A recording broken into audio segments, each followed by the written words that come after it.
ఇక్కడ చూడండి, మన రెడ్డి కాలనీ పీలేరులో అదే పనిగా డబ్బా ఇన్స్టాల్ చేయించి పక్కన పడేసింటే గబ్బు చేస్తారని డబ్బా పెట్టిస్తే డబ్బాలో వేసేదానికి కూడా బద్ధకం మన వాళ్ళకు. ఇది ఆవంటి పిల్లలు తిరుగుతారు, జనాలు తిరుగుతారు, ఎక్కడెక్కడి నుంచో కుక్కలు వచ్చేస్తున్నాయి. పాపము కనీసం మనం అందరూ చదువుకున్న వాళ్ళు కదండి మన ఏరియాలో ఉండేది. కొంచెమన్నా సివిక్ సెన్స్ పాటించాల్సిన పని లేదా? ఒకవేళ మీ ఇంట్లో పని వాళ్ళకి తెలియకపోయినా వాళ్ళకన్నా చెప్పండి, ఇంకటి నుంచి కనీసం డబ్బాలు వేయమని చెప్పండి ప్లీజ్. దయచేసి అర్థం చేసుకుంటారు అనుకుంటున్నా. దీనివల్ల మనకే ఇబ్బంది కదా, దయచేసి అర్థం చేసుకోండి ప్లీజ్. సో ఈ ప్రాబ్లము ఇక్కడనే కదా, ప్రతి చోట ఉంది. ఎక్కడైనా మీరు కూడా గమనించండి, ఎక్కడైనా ఒక డస్ట్బిన్ ఉంటే దాంట్లో తప్పితే వెయ్యరు.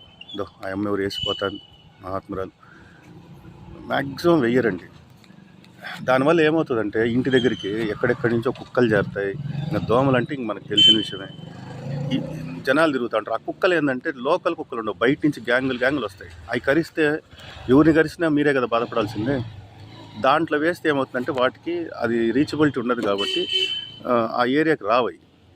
సో దయచేసి మీ ఏరియాల్లో ఏదైతే ఆ డస్ట్బిన్ ఉంటుందో ఆ డస్ట్బిన్లో డంప్ చేయండి, బయట వేయకండి.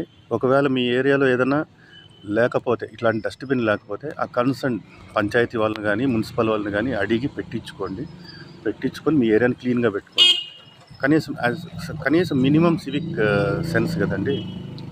దయచేసి అందరూ అర్థం చేసుకుంటున్నారని కోరుకుంటున్నా, ఆశిస్తున్నా. Hope you all understand. Telugu అర్థం కాని వరకు please dump the wastage in this dustbin of Panchayati or municipal. I hope you all understand. Thank you.